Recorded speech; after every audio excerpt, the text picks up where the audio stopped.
नमस्कार साथियों। आज के इस फेसबुक लाइव के सत्र में एक महत्वपूर्ण टॉपिक पर चर्चा करनी है। टॉपिक है स्त्री विमर्श का, जेंडर डिस्कोर्स का।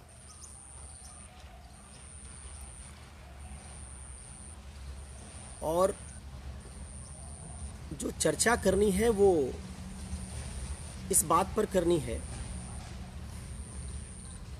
स्त्री होती क्या है, कौन है स्त्री। जैसी दिखती है हमको स्त्री, अपनी जैविक और सांस्कृतिक समझ में क्या बिल्कुल वैसी होती भी है। इस पूरे विषय पर एक विमर्श क्या है, उसके अलग अलग पक्ष क्या है, इन पर चर्चा करने पर आज का फेसबुक लाइव का सत्र इसी बात पर आधारित होगा। इस सत्र पे जाने से पहले एक दो बातें जो मैं आपसे शेयर करता चलूं। आज मैंने एक फेसबुक पर एक पेज बनाया है, क्योंकि 1000 के आसपास फ्रेंड रिक्वेस्ट हमेशा पेंडिंग रहती है। 5000 की सीमा जो मित्रता सूची में जोड़ने की होती है वो बहुत पहले पूरी हो चुकी है। 2-3 लोग जिन्हें मेरा मत कम पसंद आता है वो अक्सर 2-3 दिन में छोड़ते हैं, तो 3 लोगों को जोड़ पाता हूँ। ज़्यादा लोग छोड़ देते एक साथ तो शायद ज़्यादा लोगों को जोड़ पाता। तो 1000 लोग अगर मित्रता सूची में प्रतीक्षारत रहे और उन तक भी बात पहुंचानी, तो उसका तरीका क्या है। टेक्नोलॉजी का मुझे बहुत ज़्यादा ज्ञान नहीं रहता, तो किसी ने सुझाया कि आप पेज बना लीजिए, उस पेज पर लिखा कीजिए। उससे आप उस पेज को जो लोग फॉलो करेंगे, भले आपकी मित्रता सूची में हो या ना हो, वहाँ लिखने से, उससे फॉलो करने से उनको नोटिफिकेशन चले जाएंगे। तो मैंने अमित इग्नाइटेड माइंड्स के नाम से एक फेसबुक पेज बनाया है। आप में से जो लोग मित्रता सूची में शामिल नहीं हो पाए हैं और समय समय पर होने वाली इस चर्चा में शामिल रहना चाहेंगे, मुझे जो बताया गया उसके अनुसार आप उस पेज को फॉलो करें तो आपको शायद नोटिफिकेशंस मिलते रहेंगे। दूसरी एक सीमा जो फेसबुक लाइव की आ रही है, जैसे जैसे आपके सवाल बढ़ते जाएंगे, 40-50 मिनट के किसी सत्र में इतने सवालों का जवाब दे पाना संभव नहीं होगा। जैसे स्त्री विमर्श के टॉपिक पर 100 से ज़्यादा सवाल आपने पूछ लिए हैं। किसी एक सवाल का जवाब देने में तार्किक तरीके से न्यूनतम 7 से 8 मिनट लगते हैं। मान लीजिए 70-80 सवाल भी आपके हो,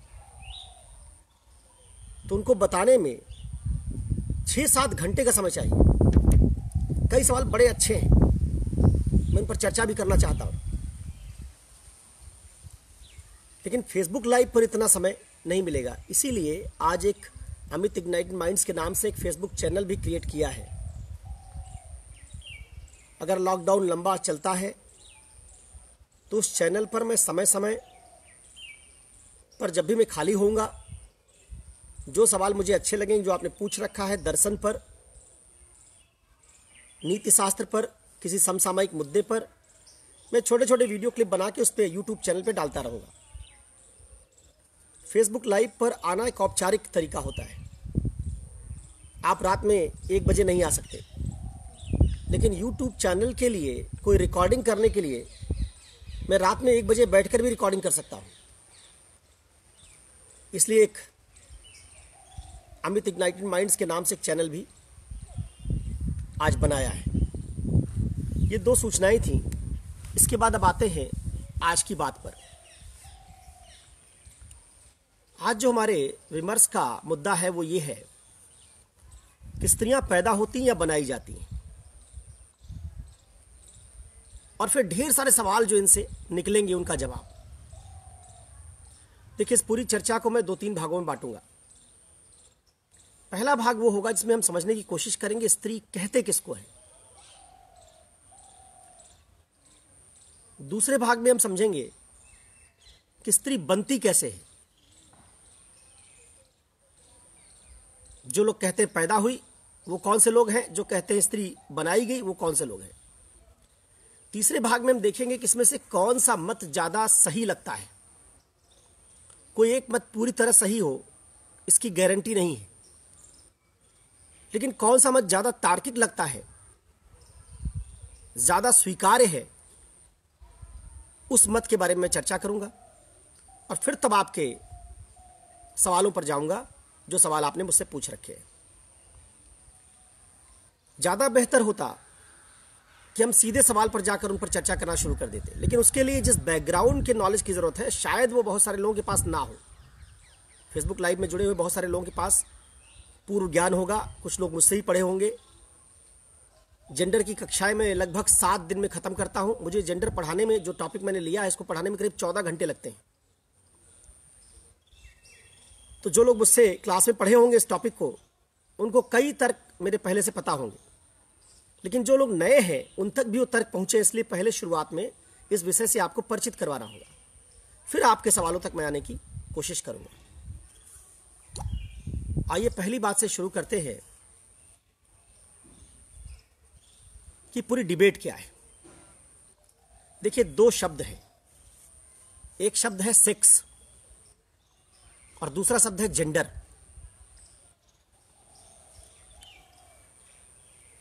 ये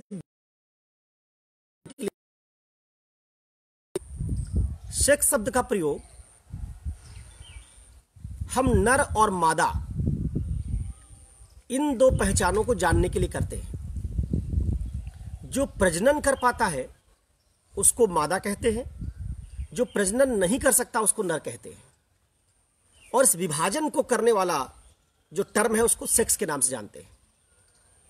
सेक्स जैविक संरचना के आधार पर पूरी दुनिया को, सारे प्राणी जगत को, एक को नर दूसरे को मादा, अंग्रेजी में मेल और फीमेल। एक जिसके शरीर में प्रजनन की क्षमता है वो फीमेल मादा, जिसके शरीर में प्रजनन की क्षमता नहीं है वो मेल या नर।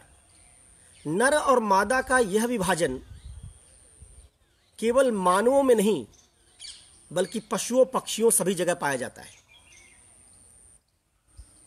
पशु पक्षी समाज में नहीं,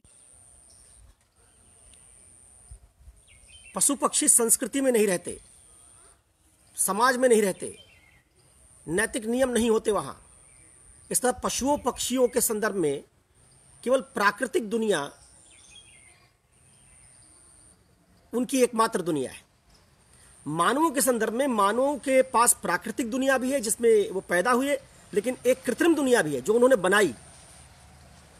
जैसे हम समुद्र, नदी, पहाड़, हवा, पानी, इनके साथ पैदा हुए, ये हमारी प्राकृतिक दुनिया है। हम जिस तरह के शरीर धारण करते हैं उसके साथ पैदा हुए, ये प्राकृतिक दुनिया है।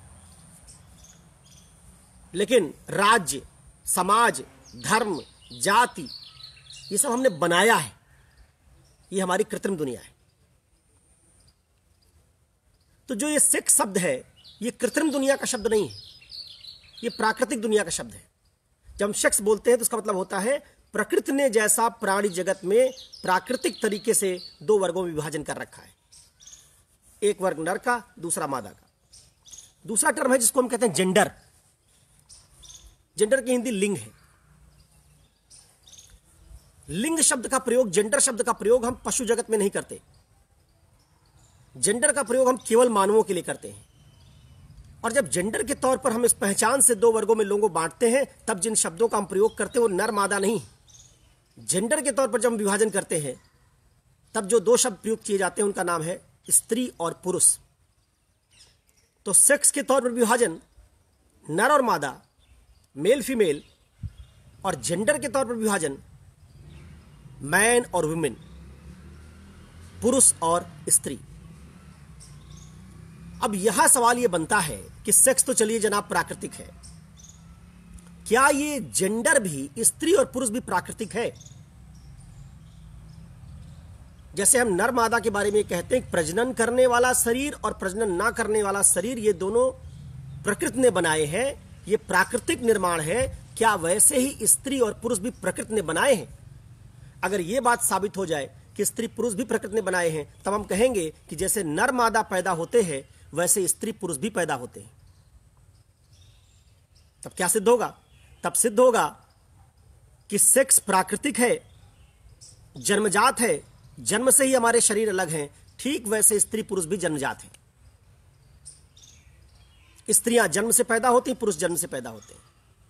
लेकिन अगर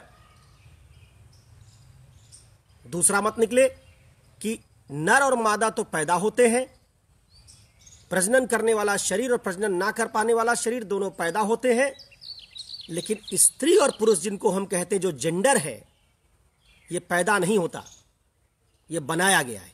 अगर ये पैदा होता और मादाएं स्त्रियां होती और सारे नर पुरुष होते, तो फिर हम एक शेरनी को भी स्त्री कहते, क्योंकि मादा है वो, और एक शेर को नर कहने के साथ साथ पुरुष भी कहते। हम शेर और शेरनी के लिए नर मादा शब्द का प्रयोग तो करते हैं, लेकिन स्त्री और पुरुष शब्द का प्रयोग नहीं करते। जबकि मनुष्यों में हम ना सिर्फ मनुष्यों को नर और मादा शब्दों से पुकारते हैं, बल्कि नर को पुरुष भी कहते हैं और मादा को स्त्री कहते हैं। तो ये पहचान मानवों के समुदाय में ही क्यों आई? इस बात को अगर आप समझेंगे तो इससे डिबेट का मामला खुलेगा। तो दो शब्दों से आप परिचित हो पाए, एक शब्द लिंग है, जेंडर, एक शब्द सेक्स है। सेक्स की समझ आपकी बनी होगी। सेक्स एक जैविक संरचना है। जेंडर क्या है? दो वर्ग हैं। देखिए, पहले इस वर्ग में जाने से पहले मैं आपको बता दूं स्त्री और पुरुष कहते किसको है। स्त्री का मतलब उससे माना जाता है जो कोमल है, जो भावुक है, जिसमें परवाह का गुण है, जिसमें विवेक की मात्रा कम है, जिसमें शारीरिक क्षमता कम है, जो कुछ काम करने में सक्षम नहीं है। अगर सांस्कृतिक लहजे से बात करें तो कहेंगे हिंदुओं में जो विवाह के बाद सिंदूर लगाती है, मंगलसूत्र पहनती है, साड़ी पहनती है, करवा चौथ का व्रत रखती है, तीज का व्रत रखती है, घरेलू काम करती है, शर्मीली ज्यादा है, सौंदर्यशील है, वो स्त्री। और जो श्रम आर्थिक गतिविधियां करता है, सेना में जाता है, पुलिस में जाता है, प्रशासन चलाता है, विवेकशील ज्यादा है, कठोर ज्यादा है, वो पुरुष। इसका स्त्री और पुरुष शब्द का जो प्रयोग किया जाता है वो प्रयोग दो वर्गों के लिए किया जाता है, जिनमें से एक वर्ग में भावुकता, कोमलता, सौंदर्यशीलता, लज्जा, इस तरह के गुण माने जाते हैं। उनका पहनावा अलग है, उनकी भाषा बोली अलग है। और जब हम पुरुष शब्द का प्रयोग करते हैं तो एक दूसरा पहनावा, एक दूसरे वर्ग के गुण, इन सब का हमारे दिमाग में चित्र कौंधता है। तब सवाल उठता है कि जो ये स्त्री है जिसमें भावुकता ज्यादा है, कोमलता ज्यादा है, परवाह ज्यादा है, ये भावुकता, कोमलता, परवाह भी स्त्री के जैविक शरीर की तरह पैदा हुई है उसके शरीर में, या समाज ने बनाई है? इसका मतलब क्या जन्मजात रूप से मादाएं, मनुष्यों की मादाएं जन्मजात रूप से प्रजनन करने वाले शरीर के साथ साथ कोमलता, भावुकता, परवाह नाम के गुणों को लेकर पैदा होती हैं? इन्हीं गुणों को हम स्त्री कहते हैं। अगर यह तर्क सिद्ध हो जाएगा तो इससे सिद्ध होगा कि स्त्रियां जन्मजात रूप से स्त्रियां हैं, क्योंकि सिर्फ शरीर ही उनका पैदा नहीं हुआ, उस शरीर में कुछ गुण भी साथ साथ आए थे। यही बात पुरुषों पर लागू कर दीजिए। अगर हम कहते हैं कि जन्म से ही पुरुष साहसी, श्रमशील, विवेकशील ज्यादा होते हैं, तो इसका मतलब है कि ये गुण जन्मजात हैं। तब हम क्या कहेंगे? तब हम कहेंगे कि नर मादा पैदा होते हैं और उन्हीं नरों में पुरुषत्व नाम का गुण, ईसेंस, सार, और मादाओं में स्त्रीत्व नाम का सार भी साथ साथ प्रकृति ने पैदा किया है। जो लोग इस बात को मानेंगे वो कहेंगे कि नर और मादा के साथ साथ स्त्री और पुरुष भी पैदा हुए हैं। नेचर ने, प्रकृति ने ही स्त्री पुरुष बनाया है। हमने केवल उनके गुणों की पहचान करके कि जनाब जिनको हम मादा कहते हैं उनमें स्त्रीत्व नाम का ये गुण है, और चूंकि भावुकता, कोमलता, परवाह ये सब एक खास काम करने के लिए उपयुक्त है। सेना में जाने के लिए भावुकता उपयुक्त नहीं है, पुलिस में जाने के लिए भावुकता उपयुक्त नहीं है, परवाह का गुण सार्वजनिक जीवन में काम नहीं आता, आईआर में, प्रशासन में। तो इसलिए क्या करिए, ये गुण जिस क्षेत्र के लिए काम के लिए है उस क्षेत्र के काम इनको दे दीजिए। भावुकता का काम कहाँ होगा? भावुकता, कोमलता, इनका काम, परवाह का काम कहाँ होगा? घरेलू जीवन में। इसलिए मादाओं को स्त्री मानकर, इनमें जन्मजात गुण मानकर सारे घरेलू काम दे दीजिए। और जिनको आप पुरुष कहते हैं वो श्रमशील है। श्रम से क्या होते हो? श्रम से उत्पादन होता है, पूंजी बनती, संपत्ति बनती, संसाधन बनता है। तो पुरुषों को क्या दे दीजिए? सारा संसाधन बनाने का काम दे दीजिए, पूरी अर्थव्यवस्था इनके हवाले कर दीजिए। साहसी हैं, इसलिए क्या करिए, इनको सेना चलाने का दायित्व दे दीजिए, पुलिस चलाने का दायित्व दे दीजिए। तो जो लोग मानते हैं कि स्त्री और पुरुष पैदा हुए, उनका क्या कहना है कि नेचर ने दो किस्म के गुण बनाए, हमने, हमारे समाज के लोगों ने उन गुणों की पहचान करके केवल कार्य विभाजन किया है। हमने सिर्फ ये तय किया कि कौन से गुण सेना में जाने के लिए उपयुक्त हैं और कौन से नहीं। जिन गुणों वाले लोग सेना में जाने के लिए उपयुक्त नहीं थे उनको हमने सेना से बाहर कर दिया। जिन गुणों के लोग अर्थव्यवस्था चलाने के लिए उपयुक्त नहीं थे उनको हमने अर्थव्यवस्था से बाहर कर दिया।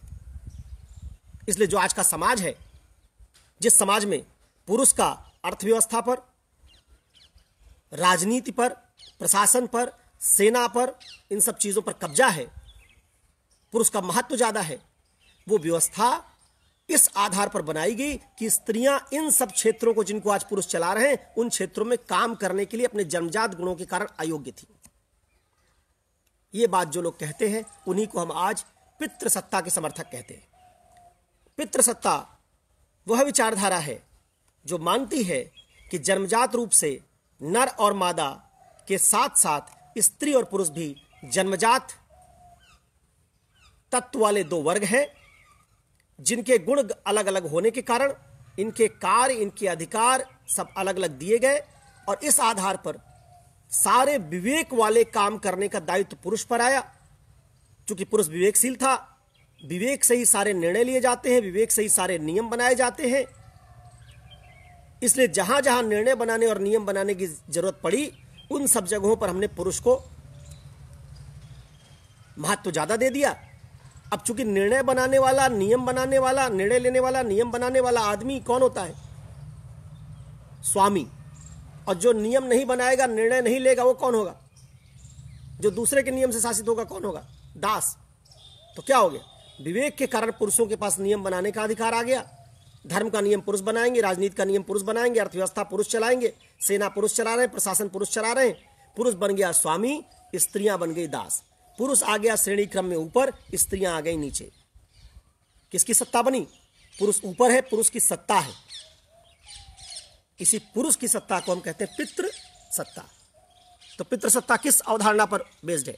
पितृ सत्ता इस अवधारणा पर बेस्ड है कि जन्मजात रूप से स्त्रियां शासन, प्रशासन, सेना, साहस के कार्य, अत्यधिक श्रम वाले कार्य, इन सबको करने के लिए अयोग्य थीं। इस कारण जिसको हम सार्वजनिक जीवन कहते हैं, प्रायः उस क्षेत्र में काम करने के लिए अयोग्य होने के कारण ये केवल घरेलू जीवन के लिए ठीक थी।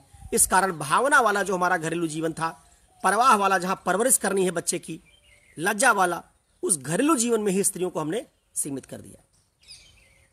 ये कौन सा वर्ग है जो कहता है स्त्रियां पैदा होती हैं? ध्यान रखिएगा, जो लोग कहेंगे कि कुछ पैदा होता है वो क्या कहेंगे कि जो प्राकृतिक है आप उस पर तर्क नहीं कर सकते। जैसे मान लीजिए अगर ये सिद्ध हो कि कोरोना वायरस अपने आप प्रकृति ने पैदा किया है, तो आप इस पर तर्क नहीं कर पाएंगे कि प्रकृति ने अच्छा पैदा किया है, खराब। आप सिर्फ ये सोच पाएंगे कि अपने आप को कोरोना से बचाना कैसे। लेकिन कल को अगर ये प्रूव हो जाए कि कोरोना चाइना की किसी लैब में या अमेरिका के कहीं पैदा किया गया, वो प्रकृति ने पैदा नहीं किया, तब क्या होगा? वो चूंकि कृत्रिम तरीके से बनाया गया वायरस होगा, तब वो तर्क के दायरे में आ जाएगा। माना जाता है कि जो मानव बना रहा है वो तर्क के दायरे में, जो प्रकृति बना रही वो तर्क के दायरे से बाहर है। तो जिस क्षण ये लोग क्या कहते हैं कि स्त्रियां पैदा हुई, स्त्रियों को प्रकृति ने बनाया, इसका मतलब स्त्रियों के बारे में कोई तर्क नहीं होना चाहिए।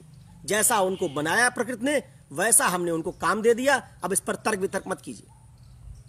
लेकिन अगर क्या सिद्ध हो जाए, सिद्ध हो जाए कि नहीं, जैसे समाज, राज्य, धर्म, जाति, वर्ण व्यवस्था ये सब कृत्रिम है, वैसे स्त्री भी कृत्रिम रूप से बनाई गई।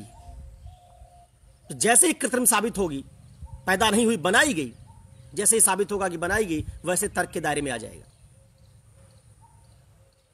तो ध्यान रखिएगा, दर्शन शास्त्र में या नीति शास्त्र में स्त्री अगर पैदा हुई है तब आप इस पर तर्क नहीं कर पाएंगे, क्योंकि पैदा होने का मतलब जो कुछ नेचर ने किया उसमें हम कुछ नहीं कर सकते। नेचर की गई चीज को आप बदल नहीं सकते। नेचर ने अगर बनाया कि कोई वस्तु ऊपर फेंकी जाएगी तो नीचे गिरेगी, आप इसको बदल नहीं सकते। तो आप इस पर तर्क वितर्क नहीं करते कि कितना अच्छा होता कि हम वस्तु ऊपर फेंकते और उड़ जाती। आपको गुरुत्वाकर्षण के नियम के अनुसार काम करना पड़ेगा, उसको बदल नहीं सकते आप। लेकिन अगर आप कहते हैं कि वर्ण व्यवस्था बनाई गई, तब हम उस पर तर्क करते हैं कि अच्छी बनाई गई, खराब बनाई गई, इससे हमारा फायदा हुआ या इससे नुकसान हुआ, इसके समर्थन के तर्क वैध हैं या विरोध के तर्क वैध हैं। तो तार्किक परीक्षा आप किसी विषय की तभी करते हैं जब वो सिद्ध हो जाए कि वो चीज कृत्रिम रूप से बनाई गई। तो अगर स्त्री पैदा हुई, बनाई नहीं गई, तो ये तार्किक प्रक्रिया से, तार्किक चर्चा से बाहर का मामला है। अगर स्त्री बनाई गई तभी ये चर्चा में शामिल होगा। अब आइए, पैदा होने वालों का तर्क समझने के बाद जो लोग कहते हैं स्त्री बनाई गई, उनका क्या मानना है। उनका कहना है कि लज्जा, करुणा, कोमलता, साहस, विवेक, ये सारे गुण जन्मजात नहीं होते। ये सारे गुण प्रशिक्षण से आते हैं, ये सिखाए जाते हैं, अर्जित किए जाते हैं। जो कह रहे थे कि स्त्री पैदा होती है, जन्म से भावुक होती है, जन्म से कोमल होती है, विवेकशील नहीं है, लज्जावान है, उनका मानना था कि गुण प्रकृति ने दिए। दूसरा वर्ग कह रहा कि ये सब गुण प्रशिक्षण से आते हैं, अर्जित होते हैं। इसका डिबेट क्या हो गई? एक वर्ग कहता गुण जन्मजात हैं, दूसरा गुण कह रहा है गुण अर्जित किए जाते हैं। जो कहता है कि गुण अर्जित किए जाते हैं, वो कहता है कि आप जिसको एक तरह के गुणों का प्रशिक्षण देंगे उसमें एक तरह के गुण आ जाएंगे, जिसको दूसरे तरह के गुणों का प्रशिक्षण देंगे उसमें दूसरे तरह के गुण आ जाएंगे। इनका मानना है कि समाज ने जानबूझकर मादाओं में कोमलता, भावुकता, लज्जा, शुचिता, परवाह, ये सब गुण प्रशिक्षण से डाल दिए। इसमें धर्म का सहारा लिया, संस्कृति का सहारा लिया, सामाजिकरण का सहारा लिया, परवरिश का सहारा लिया, नैतिकता का सहारा लिया। इन सब चीजों का सहारा लेके स्त्रियों में एक तरह के गुण डाल दिए। परवरिश के समय डाले गए, उसकी शिक्षा के समय डाले गए, सामाजिकरण के समय डाले गए और धर्म से डाले गए। इन सब चीजों के अंदर एक गुण डाल दिए गए और मादा बड़ी होते होते प्रशिक्षण जब उसको जिन गुणों का दिया गया, उससे क्या बन गई? वो पैदा मादा हुई थी, प्रशिक्षण के बाद बन गई स्त्री। पैदा होते समय उसमें लज्जा नहीं थी, पैदा होते समय उसमें विवेक की कमी नहीं थी, पैदा होने पर उसमें परवाह का गुण नहीं था, पैदा होने पर उसमें शुचिता नहीं थी। शुचिता, लज्जा, कोमलता, भावुकता, ये सब उसमें भरे गए हैं। और कहा गया कि समाज ने ही, जिसको हम नर कहते हैं, उसमें साहस, उसमें विवेक, इन गुणों का प्रशिक्षण दिया, जिससे पुरुष कहा जाने वाला वर्ग, जिसको हम पुरुष कहते हैं, उसको इन गुणों का प्रशिक्षण मिलने के कारण उसको पुरुष बनाया गया। इसका मतलब नर को प्रशिक्षण से पुरुष बनाया, उसमें एक तरह के गुण डाले, और मादा को प्रशिक्षण से स्त्री बनाया, उसमें दूसरे तरह के गुण डाले। इनका कहना है कि स्त्री पैदा नहीं हुई, बनाएगी। जरा समझिए कि कैसे बनती है। इसी बात को आप में से ज्यादातर लोग जानते हैं। इसी बात को सिमोन ने सबसे पहले अपनी किताब सेकंड सेक्स में ठीक तरीके से समझाया। मैं सिमोन की बात को अपने तरीके से आपको समझा रहा हूं।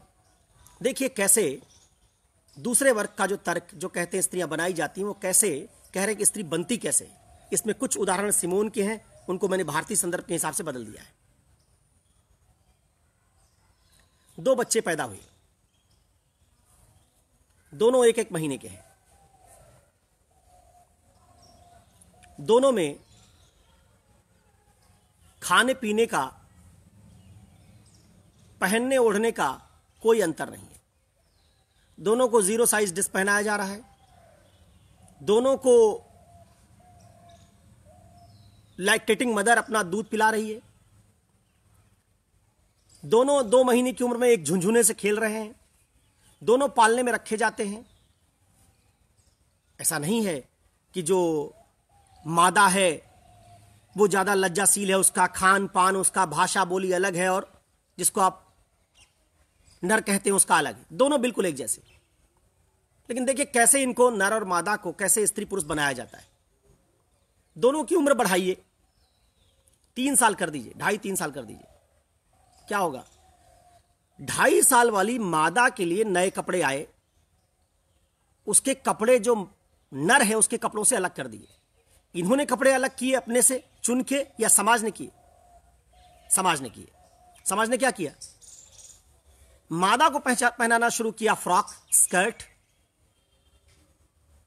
और नर को पहनाना शुरू किया बुशर्ट, टी शर्ट। दोनों के परिधान क्या हो रहे हैं? अलग हो रहे हैं। दोनों का एक बार मुंडन हो चुका है, नर का भी मादा का भी। उसके बाद नर का बाल जब जब बढ़ता है, उसके पिताजी ले जाते हैं किसी सलून में और वहां उसका बाल कटोरा कट करवा देते हैं।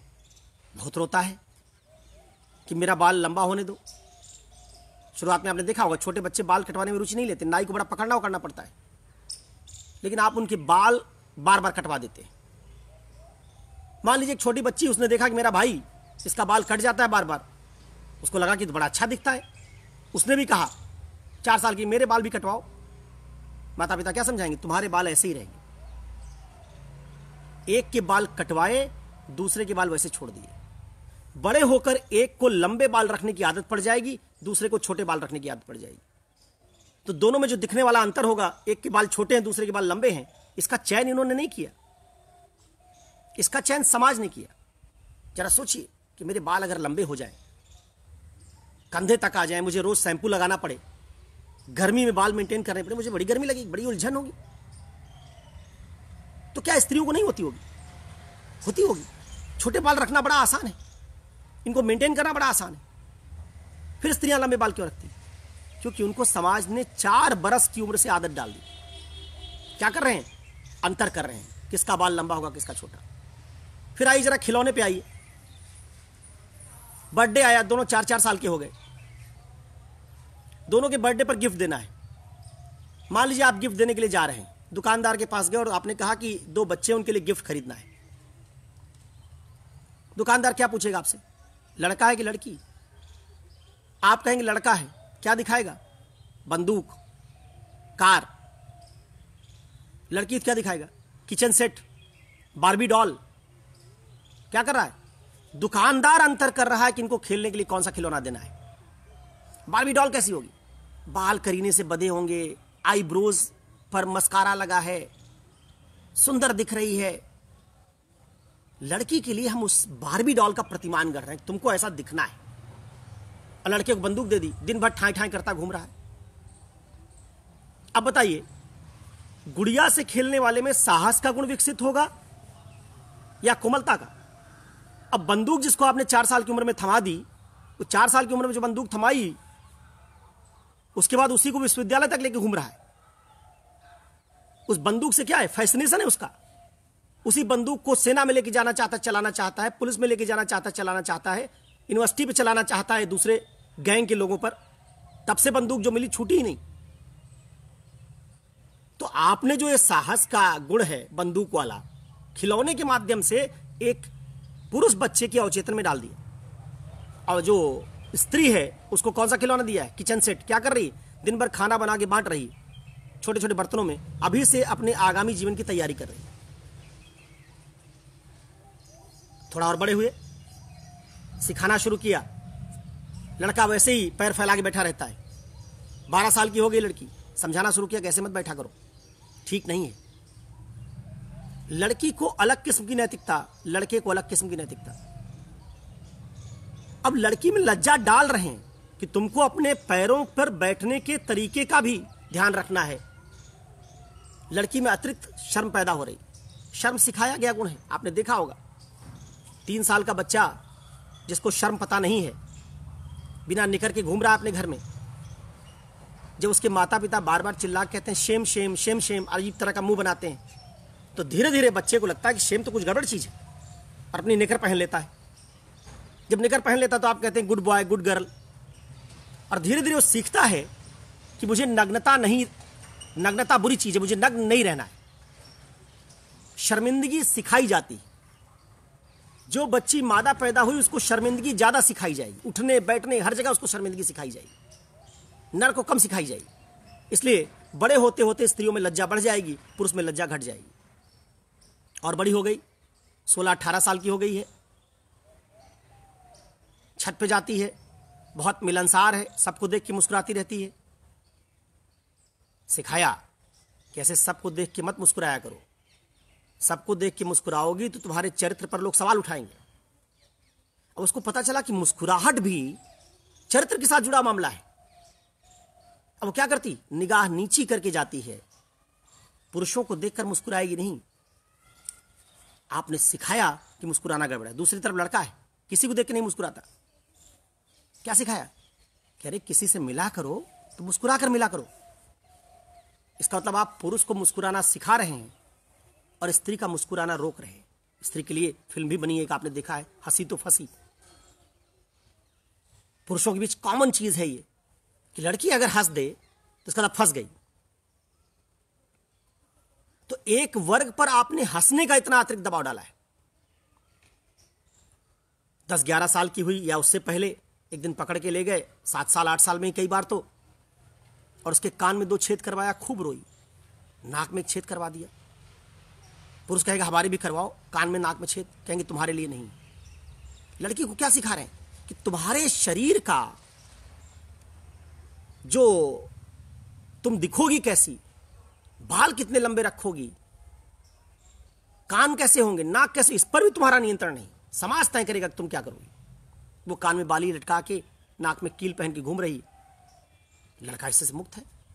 एक आदमी को जैसे हम गाय की नाक में नकेल डाल देते हैं, उससे नियंत्रित करते हैं, वैसे स्त्रियों को इन तमाम प्रतिमानों से, सांस्कृतिक प्रतिमानों से हम सिखा रहे हैं, नियंत्रित कर रहे हैं। लड़के को साइंस पढ़ा रहे हैं। आज से 20 साल पहले एक सब्जेक्ट होता था, लड़का साइंस पढ़ रहा है, लड़की ने कहा हम भी साइंस पढ़ेंगे, उसके लिए एक साइंस ही बना दिया, होम साइंस, गृह विज्ञान। समोसा पकौड़ी बनाने को विज्ञान बता दिया। उस विषय में केवल प्रैक्टिकल ही होता है। यूनिवर्सिटी का टीचर आपसे पकवान बनवा रहा है, पकवान बनाना सिखाया जा रहा है, क्योंकि विवाह के बाद आपसे उम्मीद होगी कि आप यही पकवान बनाएं। लड़की को ब्यूटी पार्लर भेजा जा रहा है, वहां वैक्सिंग करवा रही। लड़का अपने शरीर के बालों के साथ सहज है, लड़कियां अपने शरीर के बालों को लेकर असहज हैं। सामाजिक प्रतिमान के कारण वो अपने शरीर से बालों को हटा रही है। ये सिखाया जा रहा है। वो सौंदर्यशील है नहीं। आप किसी आदिम जनजाति वाली स्त्रियों से मिलें, कपड़े नहीं पहनती, उनके शरीर पर नेचुरल बाल होते हैं, उनको शर्म नहीं आती। शर्म सिखाई गई है, लज्जा सिखाई गई है। खाना बनाना सिखाया, बच्ची 12-14 साल की होगी, उसे कहा कि अब किचन के काम में भी हाथ बटाया करो। लड़की का मन नहीं लगता, उसको डांटा कि जहां आगे जाओगी निबाह कैसे होगा। उसको किचन का काम करना सिखाना शुरू किया। लड़के का किचन में बड़ा मन लगता है सब्जी काटने, वो आता है, उसे कहा तुम पढ़ने का काम करो। तो लड़का किचन में रुचि ले रहा तो उसको बाहर भेज रहे हैं। लड़की किचन में रुचि नहीं ले रही तब भी सिखा रहे हैं, क्योंकि हमको पता है कि इस प्रशिक्षण के द्वारा हमको उनको आगामी भूमिकाओं के लिए तैयार करना है। लड़की में बहुत तार्किकता है, हर बात पर जवाब देती है। लड़की को डांटा, कहा कि तुम मुंहफट हो, तुम्हारा इस तरीके से जवाब देना ठीक है, ये ठीक नहीं है। आगे के जीवन में हर बार ऐसे जवाब दोगी तो जीवन नहीं चलेगा। लड़का भी तर्क करता है, हर बात का जवाब देता है। कहा कितना टैलेंटेड है, पक्का आगे चल के IAS या वकील बनेगा। अभी से देखिए कितना तार्किक है। लड़के के उसी गुण को आप प्रमोट कर रहे हैं और लड़की के उसी गुण को डिस्करेज कर रहे हैं। तो जिसको आप परिवार कहते हैं, ये एक फैक्ट्री है जिसमें एक सांचा है मादा के लिए, दूसरा सांचा है नर के लिए। मादा वाले सांचे में आप लज्जा, परवाह, घर का काम करना, ये सारे गुण डाल रहे हैं, सुंदरता, ये सारे गुण डाल रहे हैं। और जो पुरुष है उसको आउटडोर एक्टिविटीज के लिए तैयार कर रहे हैं। पुरुष से कहते हैं कि दिन भर घर में घुसे रहते हो, बाहर भी जाया करो। और लड़की बाहर घूमने में बहुत मजा आता है उसको। 16 साल 17 साल की होगी, 7 बजे शाम में घर लौटती, उसको समझाते हैं कि बड़ी हो गई, घर में रहा करो। एक को बाहर के जीवन के लिए तैयार कर रहे हैं, दूसरे को बाहर के जीवन में जाने से रोक रहे हैं। भाषा बोली देख लीजिए। दो मित्र जो बहुत घनिष्ठ मित्र हों, इलाहाबाद और दिल्ली में जब एक दूसरे से मिलते हैं, जितनी घनिष्ठता होगी आप उनकी भाषा से अंदाजा लगा लेंगे। एक दूसरे के प्रति जैसी भाषा का इस्तेमाल करते हैं, उससे पता चल जाता है कि इनकी घनिष्ठता कितनी। स्त्रियां उस तरह के शब्दों का प्रयोग सार्वजनिक जीवन में नहीं करती, स्लैंग्स का प्रयोग नहीं करती। इसका मतलब भाषा बोली, पहनावा, खान पान, लज्जा, ये सब सिखाया गया है। और सिखाकर हमने क्या किया, एक को लज्जाशील, परवाह वाली, करुणा वाली, उसकी तार्किकता को विकसित नहीं होने दिया, बना दिया। और दूसरे को हमने विवेकशील, साहसी, श्रमशील, इन गुणों से युक्त कर दिया। कुछ लोग जो पितृसत्ता के विरोधी हैं, वो यह तर्क प्रस्तुत करते हुए कहते हैं कि स्त्रियां पैदा नहीं हुई थी, पैदा होने पर सारे मनुष्य एक जैसे होते हैं। पैदा होने के बाद समाज ने, संस्कृति ने जिस तरह का प्रशिक्षण दिया, उस प्रशिक्षण के कारण दो वर्ग बने। एक वर्ग जिसमें एक तरह के गुणों का आधिपत्य हो गया, बहुलता हो गई, दूसरा जिसमें दूसरे प्रकार के गुणों की बहुलता हो गई। इस तरीके से स्त्री और पुरुष बनाए गए, मादा को स्त्री में तब्दील किया गया। बड़ी मेहनत लगी इसमें। धर्म की कहानियां सुनाई गईं, सावित्री और सत्यवान की, कि पतिव्रता स्त्री इतनी मजबूत होती है कि अगर उसके पति का प्राण चला जाए तो सत्यवान का प्राण, चूंकि सावित्री पतिव्रता थी, इसलिए वापस लौटा पाई।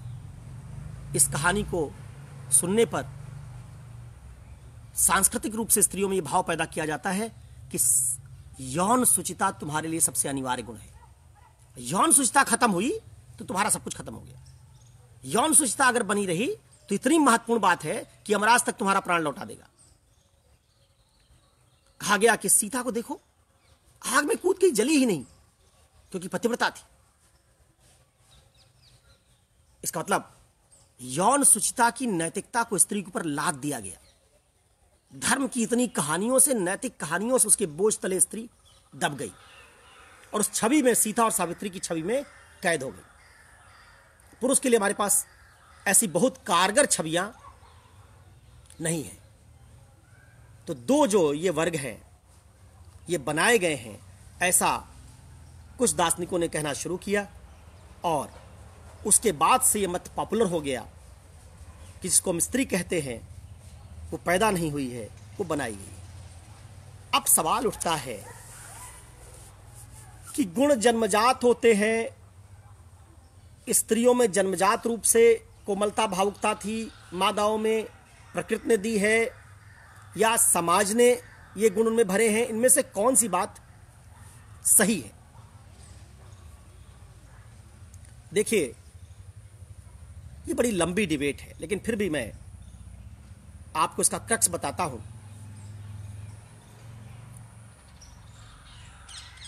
आज यही बात ज्यादा स्वीकार्य है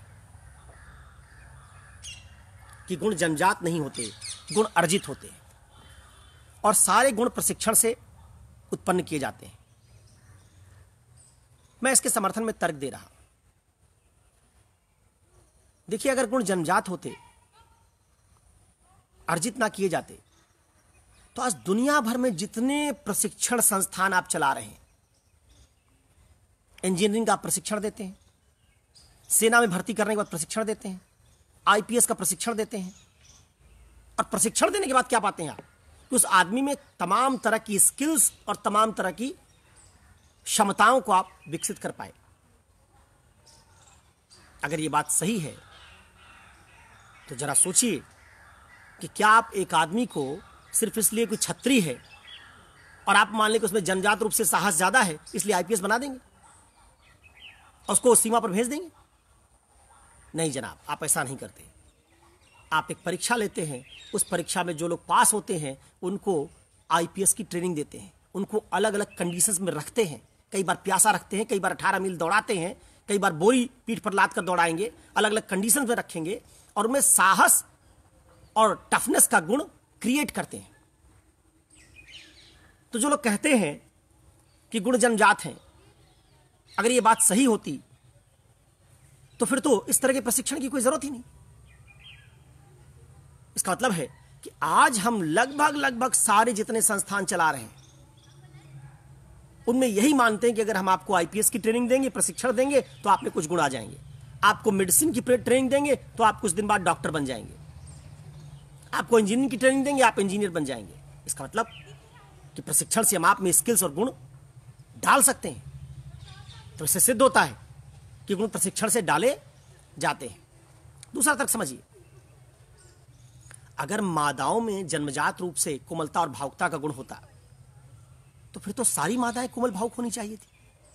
आप नाम ही ऐसे सुन लीजिए, लोग कहते हैं अरे नागिन है, नागिन। नाग नहीं, नागिन है। नागिन को आप क्या मानते हैं? कम आक्रामक या ज्यादा? अगर पशु जगत में संस्कृति नहीं गई, धर्म नहीं गया, सीता सावित्री की कहानी नहीं गई, तो वहां नागिन ज्यादा आक्रामक है। पशु जगत में तमाम मादाएं ऐसी हैं जो पुरुषों की तुलना में ज्यादा आक्रामक हैं। क्यों? क्योंकि वहां प्रशिक्षण नहीं दिया गया। इस तर्क से भी क्या सिद्ध होता है? इस तर्क से भी सिद्ध होता है कि मादाओं के बारे में यह बात कि उनमें साहस, आक्रामकता नहीं होती, ये पुरुषों का गुण है, नरों का गुण है, ये बात पशु जगत से भी पूरी तरह सिद्ध नहीं होती। कुछ मादाएं तो आपने सुना होगा अपने बच्चों को पैदा करने के बाद खा जाती हैं। इसलिए ये इस किस्म के तर्क कि स्त्रियों में जन्मजात कुछ गुण होते हैं, ये कमजोर है। इनको बहुत मजबूत तरीके से समर्थन नहीं दिया जा सकता। यद्यप ध्यान रखिएगा, स्त्रियों पुरुषों में शारीरिक बनावट के कुछ अंतर हैं, वो तो पुरुषों में भी हैं। आप बबीता फोगाट से मेरी कुश्ती करवा दीजिए, या आप में से जो लोग इस समय लाइव देख रहे हैं उन्हीं की करवा दीजिए। आप में जितने लोग लाइव देख रहे हैं इनमें से बबीता फोगाट तमाम लोगों को पटक देगी। स्त्री है तो क्या सारे स्त्रियों की क्षमता सारे पुरुषों से कम है क्या? शारीरिक क्षमताओं में भी तमाम स्त्रियां पुरुषों से बेहतर हैं। हरियाणा की स्त्रियों को देखिए, वहां कुश्ती का कल्चर आया, कुश्ती कल्चर के कारण कुछ स्त्रियां कुश्ती में गईं, एक परंपरा बनी, और धीरे धीरे आप पाएंगे कि उन स्त्रियों का शरीर जो कुश्ती में गईं, जिन्होंने प्रशिक्षण लिया, उन स्त्रियों का शरीर पुरुषों की तुलना में, सामान्य पुरुषों की तुलना में ज्यादा मजबूत है। 20-25 साल में कुश्ती के कल्चर ने उनके शरीर को बदल दिया। आप ही जिम जाना शुरू कर दीजिए। अगर आप जिम जाना शुरू कर दें, 2 साल में आपके शरीर की बनावट में अंतर आना शुरू हो जाता है। तो जरा सोचिए, जिस स्त्री को आपने हजारों वर्ष से घरेलू काम में लगा रखा है, उसके शरीर की बनावट प्राकृतिक है या एक काम करने के कारण वैसी हो गई, इसका पता लगाना भी बड़ा मुश्किल है। तो कुछ लोग कहते हैं कि स्त्रियों के शरीर की गठन और बनावट भी जैसी आज दिखती है हमको, वो इस कारण है क्योंकि वो जिन कामों में लगी उनमें मांसपेशियों का इस्तेमाल कम हुआ, परिणाम स्वरूप उनकी मांसपेशियां कमजोर होती चली गई, और पुरुष जिन कामों में लगे उनमें मांसपेशियों का प्रयोग ज्यादा हुआ, इसलिए पुरुषों की मांसपेशियां बढ़ती चली गई। अपने जीवन काल में ही 5 साल की एक्सरसाइज से अपने शरीर की मांसपेशियों की क्षमता आप बढ़ा घटा सकते हैं। तो जरा सोचिए, हजारों साल जिनको सांस्कृतिक प्रशिक्षण मिला है, उनकी शारीरिक क्षमताओं में अंतर क्यों नहीं आएगा? गुणों का भी सोचिए। दलित और शूद्र 1500 साल तक जमींदार के लठैतों से पिटते रहे। गांव में जमींदार एक होता था, शूद्रों की संख्या ज्यादा होती थी। क्यों पिट जाते थे? क्योंकि सांस्कृतिक तरीके से, सांस्कृतिक कारणों से, धर्म से, तमाम बातों से क्या किया गया, उनमें साहस पैदा ही नहीं होने दिया गया। कैसे बन गए? डरपोक। क्यों? क्या जन्मजात डरपोक थे क्या? नहीं, संस्कृति, धर्म, नैतिकता, समाज, इन सब ने नियंत्रित किया और दलितों में साहस की मात्रा कम होती चली गई। जरा आज देखिए, आज किसी दलित को सवर्ण पीट सकता है? सामान्य तौर पर दलित रिटेलिएट करेगा कि नहीं करेगा? 10 दलित इकट्ठा हो जाएंगे, सवर्ण को पीट देंगे। 50 साल के सांस्कृतिक सशक्तिकरण के काल में वही दलित जो हजारों साल से कभी सवर्ण को जवाब नहीं देता था, उसकी भाषा, बोली, उसमें साहस का गुण, सब में परिवर्तन आ गया। तो इसी तरीके से अगर इस तर्क को आप कहां ले जाएं? स्त्रियों पर, कि हजारों साल से जिस संस्कृति में आपने स्त्रियों को पाला, उस संस्कृति के कारण उनके शरीर की बनावट में अंतर आया, उनके गुणों में अंतर आया, उनकी सोच में अंतर आया। ये सब प्राकृतिक नहीं, ये सब कृत्रिम है। एक उदाहरण आपको और देता हूं। भारत में क्रिकेट बहुत खेला जाता है। लंबे समय से भारत में फास्ट बॉलिंग का कोई कल्चर नहीं था। बैट्समैन भी टेक्निकल खेल बहुत खेलते थे, इसलिए हमारे यहां एग्रेसिव बैटिंग का कोई कल्चर नहीं था। तो भारत में शुरुआत में 40-50 साल जो क्रिकेट खेली गई 90 के दशक तक, उसमें उस कल्चर के कारण सारे बैट्समैन उसी तरीके की बैटिंग करते थे। एक खिलाड़ी आया सचिन तेंदुलकर, उसने दुनिया के तमाम गेंदबाजों की पिटाई करनी शुरू की। तमाम नए आने वाले पीढ़ी के बल्लेबाजों ने सचिन तेंदुलकर को अपना आइडियल मानना शुरू किया। आज आप क्या पाते हैं? आज भारत में हार्दिक पांड्या, विराट कोहली, रोहित शर्मा किस ब्रांड की क्रिकेट खेल रहे हैं? एग्रेसिव क्रिकेट खेल रहे हैं। कितने दिन में बदलाव हुआ? 15 साल में। 15 साल में भारतीयों का नजरिया बदल गया। पहले भारतीय गेंदबाज किसी बल्लेबाज को, विदेशी बल्लेबाज को बाउंसर नहीं फेंकते थे। एक बाउंसर तुम फेंक दोगे, उधर पेस बैटरी है, तुम्हारे बल्लेबाजों की बाउंसर फेंक फेंक के हालत खराब कर देंगे। इसलिए भारतीय टीम की बॉडी लैंग्वेज कैसी होती थी? डरी सहमी से। भारत में एग्रेसिव बैटिंग आई, बाउंसर खेलने वाले खिलाड़ियों की पहुंच आई, तो उसी के साथ तेज गेंदबाजी का कल्चर आया। आज अगर विपक्षी टीम एक बाउंसर फेंकती भारतीय खिलाड़ी पर, तो भारतीय गेंदबाज क्या करते हैं? उसके खिलाड़ियों पर 5 बाउंसर फेंकते हैं। ये सब आप में एग्रेशन कितना होगा, आक्रामकता कितनी होगी, साहस कितना होगा, ये सब सांस्कृतिक गुण हैं। अंग्रेजों ने हमको गुलाम बना के रखा, हमारा साहस कम कर दिया। हम जब से आजाद हुए तब से हमारे अंदर आत्मसम्मान की भावना आई। धीरे धीरे आप पाएंगे कि अब भारतीय डब्बू नहीं है। पहले एक अंग्रेज आ जाता था, उसके सामने हम हीन भावना का शिकार हो जाते थे। आज ऐसा मामला नहीं है। तो ज्यादातर तर्क इसी पक्ष में है कि स्त्रियों को सांस्कृतिक प्रशिक्षण से तैयार किया गया। 2 कारखाने हैं, एक कुटीर उद्योग और एक मल्टीनेशनल कंपनी की तरह। कुटीर उद्योग परिवार है जो परवरिश करते समय स्त्रियों में गुण डालता है, और मल्टीनेशनल कंपनी पूरा समाज, संस्कृति, धर्म, ये सारा ढांचा है जो अपनी कहानियों से, अपने नैरेटिव से स्त्रियों को एक तरह से ढालने की कोशिश करता है। इन सब बातों से सिद्ध होता है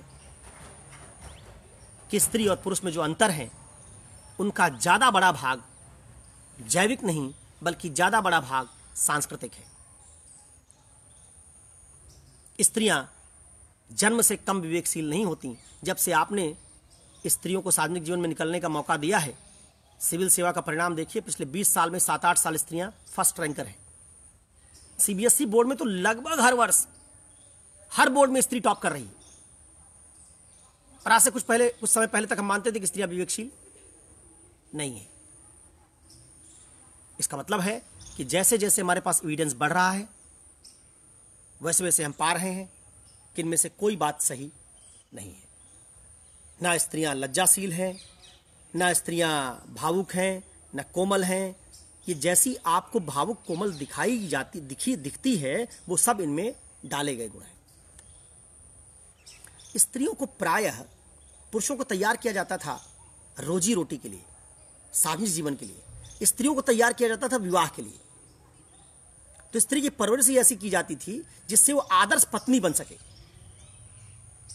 80 के दशक तक की फिल्म याद कीजिए। 80-90 के दशक तक, जब तक पितृसत्ता हमारे देश में ज्यादा थी, आप फिल्म देखने जाते थे, 4-5 तरह की फिल्म की थीम होती थी उस समय।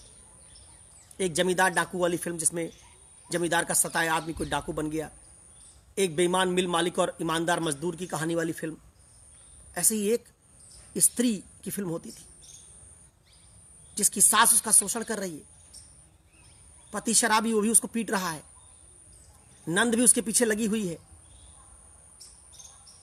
लेकिन आप पाते थे कि वो स्त्री चू नहीं करती थी।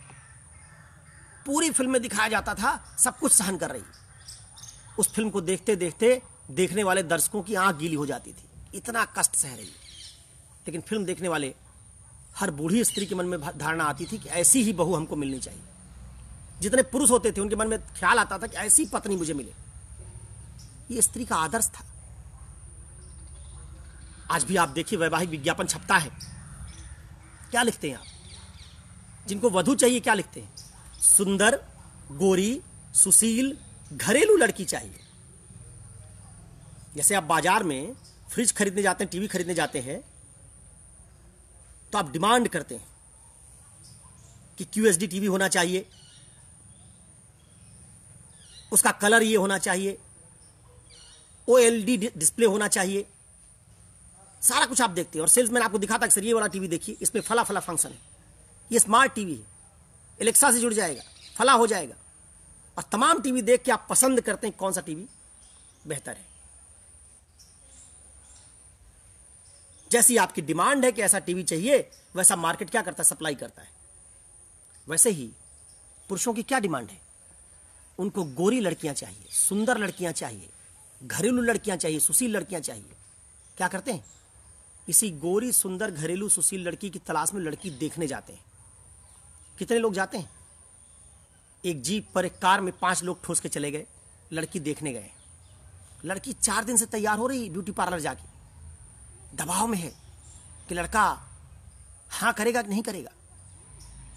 वैक्सिंग करवा के आई है, फेशियल करवा के आई है, तैयार है कि लड़का देखने आ रहा है। लड़के वाले देखने आएंगे, 5 लोग घूर कर देख रहे हैं। जैसे एक सेल्समैन अपना प्रोडक्ट दिखाता है, वैसे लड़की के माँ बाप अपनी लड़की के प्रोडक्ट की तरह 5 लोगों के सामने प्रस्तुत करने वाले हैं। उसकी एंट्री होने वाली है। सीढ़ी से एक ट्रे लेके उतरती है, ट्रे रखते ही माँ बोलना शुरू कर देती है कि सारा समोसा वमोसा जो पकौड़ा आप देख रहे हैं ना इस ट्रे में, सब इसी ने बनाया है। पाक कला में निपुण है। हम लोग तो कभी किचन में जाते ही नहीं। लड़के वालों ने टिक कर दिया कि पहला कोना टिक हो गया, घरेलू काम में माहिर। लड़का, लड़की की बहन, उसका जीजा, सब निगाह गड़ाए हुए लड़की पर, दिख कैसी रही बाद में डिस्कस करेंगे। लड़की की बहन कहेगी कि बगल उसकी खड़ी हुई थी, लंबाई बढ़िया थी। जीजा कहेगा रंग बढ़िया था। उसकी सुंदरता जज कर रहे हैं। लड़की की मां कहेगी गऊ है गऊ भैया, इसकी आवाज किसी ने नहीं सुनी,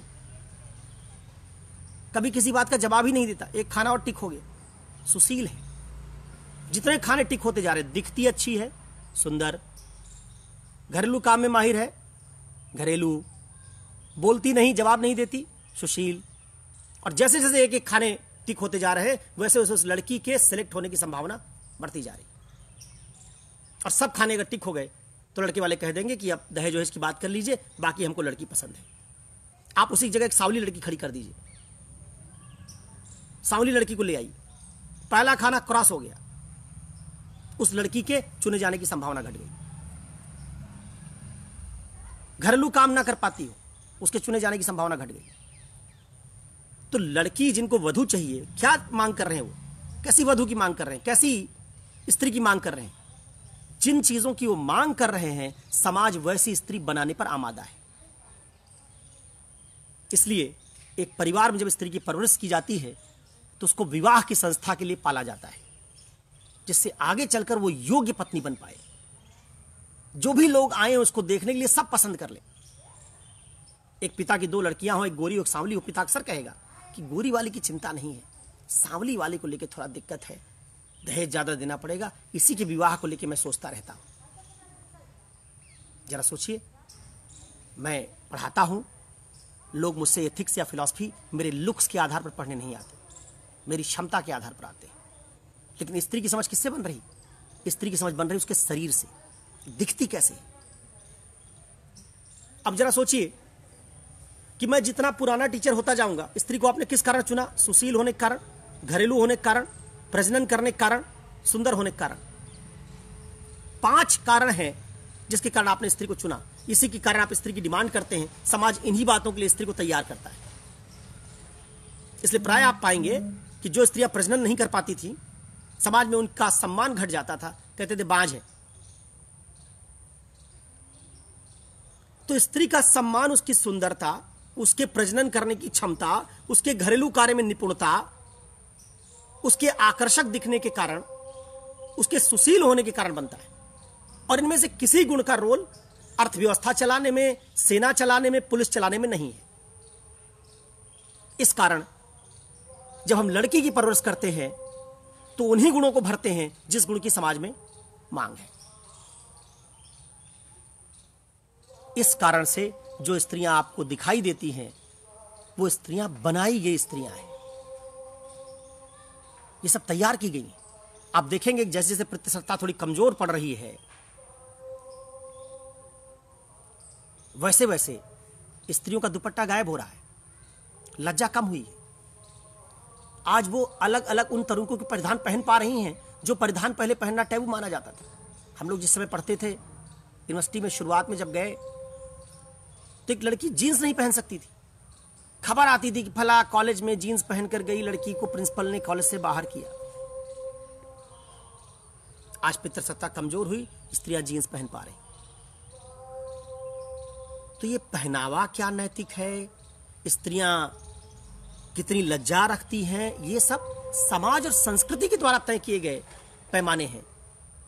इनका किसी व्यक्ति के अंदर मौजूद गुणों से कोई लेना देना नहीं। अच्छा समझिएगा, मैं ये नहीं कह रहा हूं कि स्त्री पुरुष बिल्कुल बराबर हो, लेकिन मैंने जो बबीता का उदाहरण दिया, बबीता फोगाट का, कि आप सेना में अगर किसी को लेना चाहते हैं, अब बहादुर आदमी को लेना चाहते हैं, आप मानते हैं कि शारीरिक प्रतिमान बेहतर होने चाहिए, तो आपको क्या कहना चाहिए था कि जो स्त्रियां 5 फुट 7 इंच लंबी होंगी, जिनकी शारीरिक क्षमता ज्यादा होगी, वो सेना में आ सकती है। जैसे आप पुरुषों के लिए प्रतिमान बनाते हैं कि 5 फीट 8 इंच लंबा हो, इतना सीना हो, इतना भाग सकता हो, सेना में आ सकता है। आपने क्या किया, आपने पुरुषों के लिए तो प्रतिमान बनाया कि 5 फीट 8 इंच वाले, 5 फीट 9 इंच वाले ये आएंगे सेना में। स्त्रियों के लिए कहा कोई स्त्री सेना में नहीं आ सकती। इसका मतलब स्त्रियों में आपने एक तरह से मान लिया कोई स्त्री साहसी होगी ही नहीं। तो स्त्रियों के साथ जब आप व्यवहार करते हैं तो वर्ग के आधार पर करते हैं। पुरुषों के साथ जब आप करते हैं तो मानकर करते हैं कि पुरुषों में कुछ उस काम को करने के लिए दक्ष होंगे और कुछ उस काम को करने के लिए दक्ष नहीं। स्त्रियों को आपने मान रखा है कि स्त्रियां कुछ काम करने के लिए दक्ष है ही नहीं। ये बात सही नहीं है। इसी को हम कहते हैं कि जैसी स्त्री आपको दिखती है ये पैदा नहीं हुई है, ये बनाई गई है। नैतिकता, इसका प्रतिमान पुरुष, दूसरे किस्म का पहनावा, भाषा, बोली, सब कुछ स्त्री। मैंने आपको बताया कि भाषा बोली से लेकर नेट की प्रॉब्लम है, थोड़ी इंटरनेट वीक होता है कई बार, उस कारण से कनेक्टिविटी टूटती है।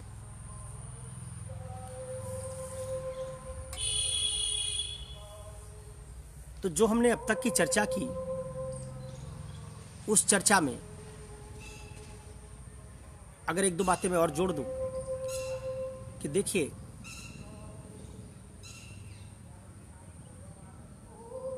स्त्रियां, जिनको हम स्त्रियां कहते हैं,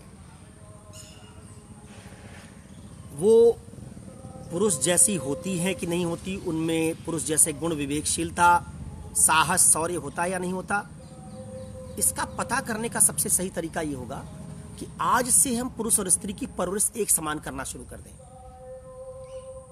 पुरुष जिम जाता है, स्त्री को भेजे। पुरुष बाहरी जीवन में रहता है, स्त्री को भेजें। पुरुष से भी घर का काम करवाएं, स्त्री से भी घर का काम करवाएं। दोनों की परवरिश एक कर दे। स्त्री को भी छोटे बाल रखने की इजाजत दे दे, पुरुष को भी रखने की इजाजत दे दे। दोनों को सारे प्रतिमान एक जैसे रख के पाले। और तब बड़े होने पर, और समाज इसमें कोई हस्तक्षेप ना करे, तब बड़े होने पर अगर एक ज्यादा भावुक और कोमल निकले, दूसरा साहसी निकले, तब हम कह सकेंगे शायद कि स्त्रियां वाकई कोमल भावुक होती हैं।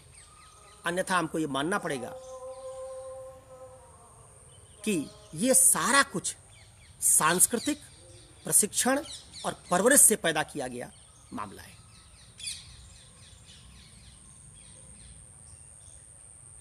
संस्कृति का दबाव कितना है इस पर कभी सोच कर देखिएगा। लॉन टेनिस का एग्जाम्पल लीजिए। लॉन टेनिस में Roger Federer, Rafael Nadal tennis खेलते हैं। टेनिस में ये सबसे बेहतरीन मेंस प्लेयर हैं। इनको आप इनके टेनिस की वजह से पहचानते हैं, इनके लुक्स की वजह से नहीं। रोजर फेडरर दिखता है कैसे, इससे आपका कोई लेना देना नहीं।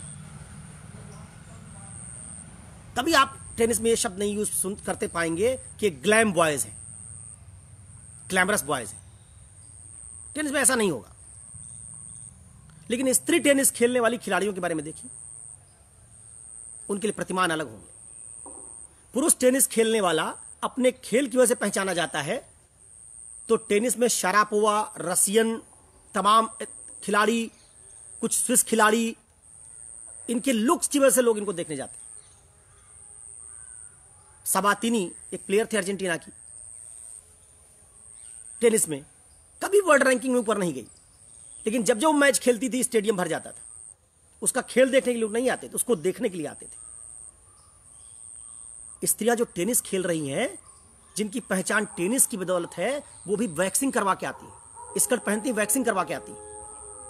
ओलंपिक में महान से महान महिला एथलीट वैक्सिंग करवा के आती, अपने पैर के बाल हटाती। रोजर फेडरर और नडाल को अपने पैर के बाल हटाने की जरूरत नहीं पड़ती। ध्यान रखिए, प्राकृतिक रूप से हम सबके शरीर पर बाल हैं। तो ये कौन सा दबाव है जिसके कारण एक स्त्री को उस बाल को हटाना पड़ता है और पुरुष को ऐसी जरूरत नहीं पड़ती? ये साफ दिखाता है कि सांस्कृतिक दबाव से दुनिया के महान एथलीट और बड़ी बड़ी प्रसिद्धि पाने वाली महिलाएं भी अछूती नहीं है। अब जब आपने इस तरह की मांग रखी है जिसमें स्त्रियों को आप इस तरीके से आकलन करते हैं, तो जरा सोचिए क्या परिणाम होगा इसका। इसका परिणाम यह होगा कि जैसे एक टीवी और फ्रिज आप खरीद के ले आते हैं, 10 साल बाद उसकी टेक्नोलॉजी पुरानी पड़ गई, उसका कंप्रेसर अब बढ़िया काम नहीं कर रहा है, तो उसका मूल्य क्या होता है? घटता है।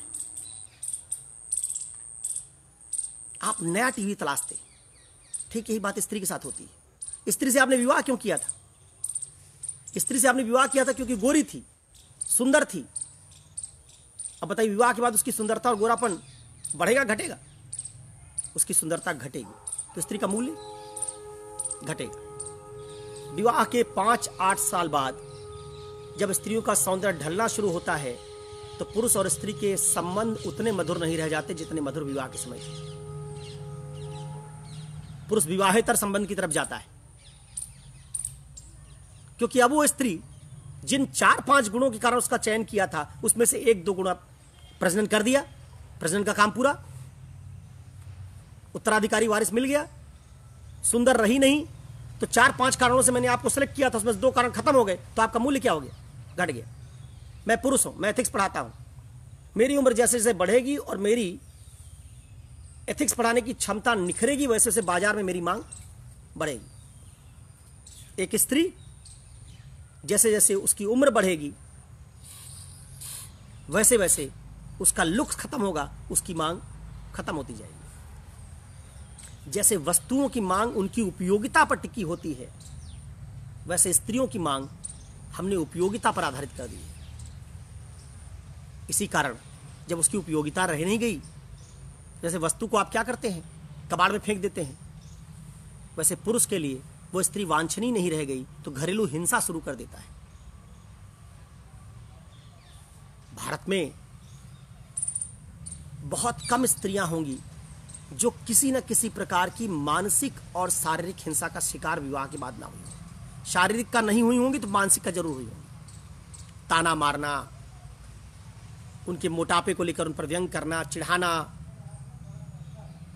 कुछ ना कुछ तरह की मानसिक प्रताड़ना उनके साथ जरूर होती है। क्यों होती है? वही पुरुष जो विवाह के पहले जब प्रेम हुआ था तो उसके आगे पीछे घूमता था,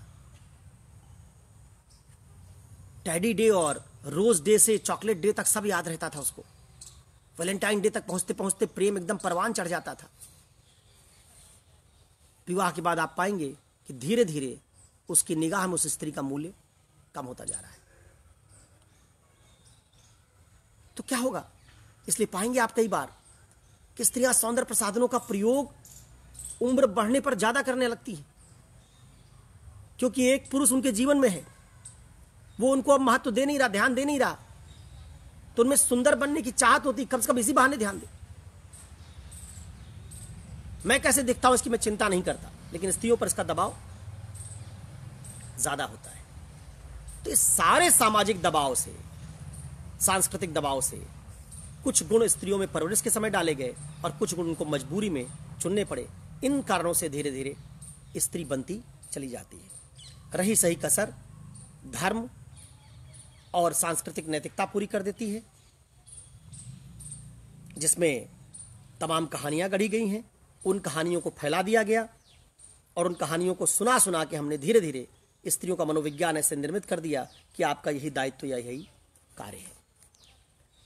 अब देखिए, आज मैंने सामान्य जो बातचीत की है उसमें मैं आपके सवाल नहीं ले पा रहा हूं। आइडिया यही था कि कम देश चर्चा को किया जाए, लेकिन स्त्री बनती कैसे है, स्त्री कौन है, इसको समझाने में खासा समय चला गया। तो आज के फेसबुक लाइव में मैं सवाल नहीं ले रहा हूं, लेकिन कुछ लोगों के सवाल मुझे बहुत पसंद आए, जिनके मैं नाम पढ़ रहा हूं। इनके सवालों पर मैं कल चर्चा करूंगा।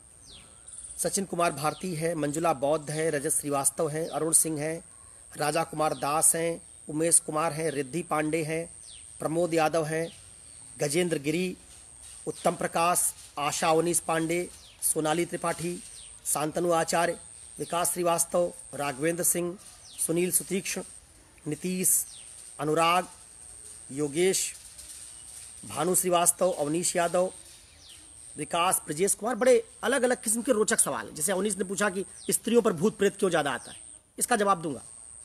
किसी ने पूछा स्त्रियां छवि की कैदी हैं क्यों, किसी ने पूछा स्त्रियां स्त्रियों के साथ अन्याय क्यों करती हैं। इन सब सवालों के आपको सटीक जवाब दूंगा। आज की चर्चा में इन सवालों पर अगर मैं जाऊंगा तो एक एक सवाल का जवाब देने में चूंकि 7-8 मिनट लगेंगे, इसलिए मुझे लगता नहीं कि हम ज़्यादा सवाल ले पाएंगे। तो कल सवाल मैं नए नहीं लूंगा, आप जो आज के बाद आप भेजेंगे उनको नहीं लूंगा। आज तक जितने सवाल आ चुके हैं इन पर मैं इनको ही आधार बनाकर कल सवालों पर एक चर्चा करूंगा कि स्त्री सशक्तिकरण क्यों नहीं हो पाया, स्त्रियां स्त्रियों की दुश्मन क्यों कही जाती हैं, सबरीमाला मंदिर में एक स्त्री मंदिर चली गई तो उसकी पिटाई उसकी सास नहीं कर दी, क्यों कर दी, ऐसा क्यों हो रहा है। स्त्रियों की संख्या 60 करोड़ है, दलितों की संख्या 16-17 करोड़ है। दलितों का सशक्तिकरण हो गया, स्त्रियों का जनसंख्या में अनुपात 48% होने के बावजूद उनका सशक्तिकरण क्यों नहीं हो रहा। जबकि लोकतंत्र में क्या माना जाता है कि जिसका जितना मत है उसकी आवाज उतनी ज्यादा मजबूत होती है। क्यों ऐसा हुआ, यह भी समझने की कोशिश करेंगे। कुछ लोगों ने पूछा है, सवाल उठाया है कि स्त्रियों पर क्या कुछ पाबंदियां लगाए रखनी चाहिए, नहीं तो हमारी विवाह परिवार नाम की संस्थाएं टूट जाएंगी। इन पर भी जिक्र करूंगा। कुछ लोगों ने सवाल पूछा है मार्क्सवादी अंबेडकरवादी नजरिए का, कि अंबेडकर का स्त्रियों पर क्या नजरिया था, समाजवादी स्त्रीवाद क्या है, मार्क्सवादी स्त्रीवाद क्या है। समय रहा तब इन पर हम लोग जाएंगे और अलग अलग विचारकों ने स्त्रियों के बारे में क्या क्या राय जाहिर की है उसको समझाऊंगा। आज की जो चर्चा रही वो महज इस बात के लिए रही कि एक आपके दिमाग में थोड़ी बेचैनी पैदा हो। स्त्रियों के संदर्भ में सांस्कृतिक दृष्टिकोण, स्त्री पैदा होती है आप जानते हैं, स्त्री बनाई जाती है इसको कई बार आप कम समझते या जानते थे। इसलिए मैंने स्त्री बनाई जाती है उसके तर्कों को ज्यादा प्रमुखता और मजबूती के साथ रखने की कोशिश की है। मैं इस बात से सहमत हूं कि स्त्री बनाई जाती है, स्त्री पैदा नहीं होती, कोई पैदा वैदा नहीं होता, सब बनाए जाते हैं। मुसलमान भी बनाया जाता है। एक मुस्लिम बच्चा पैदा हो मुसलमान के घर में, 1 साल की उम्र में किसी मेले में गुम हो जाए, हिंदू परिवार के हाथ लग जाए, जो हिंदू परिवार बजरंग बली की पूजा करता हो हर मंगलवार को, 22 साल की उम्र में जब ये बच्चा मुसलमान जो पैदा मुसलमान हुआ था, बजरंग बली के मंदिर जाते जाते हनुमान चालीसा पढ़ते पढ़ते हिंदू बन चुका होगा, पैदा मुसलमान के घर हुआ था, बनेगा हिंदू, क्योंकि इसके सॉफ्टवेयर कौन से डालेंगे? हिंदू वाले। अगर उल्टा कर दीजिए, एक हिंदू बच्चा पैदा हो और 3 साल की उम्र में किसी कुंभ मेले में गायब हो जाए, किसी मुसलमान के हाथ लग जाए, मुसलमान उसकी परवरिश करे, बड़ा होकर 5 जून का नमाजी बनेगा। तो हिंदू, मुसलमान, स्त्री, पुरुष, सवर्ण, दलित, ये सब कुछ सॉफ्टवेयर्स हैं जिनको परवरिश के समय हमारे अंदर इंस्टॉल किया जाता है। कंप्यूटर में सॉफ्टवेयर इंस्टॉल करने में 1-2 घंटा लगता है। लज्जा का सॉफ्टवेयर इंस्टॉल करने में कई बरस लगते हैं। कोमलता का सॉफ्टवेयर धीरे धीरे सिखाया जाता है। दासत्व स्वीकार करने को धीरे धीरे सिखाया जाता है। और इन दोनों तरह के सॉफ्टवेयर, जिनको पुरुष और स्त्री कहते हैं, जो हिंदू मुसलमान की तरह ही है, जैसे हिंदू मुसलमान पैदा नहीं होते, बनाए जाते। एक आदमी हिंदू पैदा हो, बिछड़ जाए, किसी टापू पर चला जाए, जब बड़ा होगा 24 साल का होगा, 5-8 साल की उम्र में चला गया, वहां किसी जनजाति ने उसका पालन पोषण किया, उसको एक भी हिंदू मान्यता नहीं पता होगी। तो गलतफहमी है कि हिंदू पैदा होते हैं। सब प्रशिक्षण है। मैं प्रशिक्षण से पूजा करता, मैं मांस खाता हूं बकरे का, लेकिन ऊंट का नहीं खाता, क्योंकि मुझे प्रशिक्षण ऐसा दिया गया। जो आप खाते हैं, जो आप पहनते हैं, जैसा आप बोलते हैं, जैसा आप बाल रखते हैं, आप कान में बाली पहनेंगे कि नहीं पहनेंगे, ये सब प्रशिक्षण है। इसी प्रशिक्षण को मैंने कहा कि आप अगर समझते हैं तो आप समझते हैं कि स्त्री और पुरुष इन्हीं 2 तरह के प्रशिक्षण से बनाए गए। कल इस चर्चा को जारी रखेंगे। तो जो मैंने आपसे कहा था कि रामायण पर चर्चा करेंगे, रामायण के सवालों पर, उसको मैं एक दिन के लिए पोस्टपोन कर रहा हूं। कल 5 बजे फिर से स्त्री के लिए दोबारा मिलेंगे। आज के इस चर्चा में शामिल होने के लिए आपका बहुत बहुत धन्यवाद।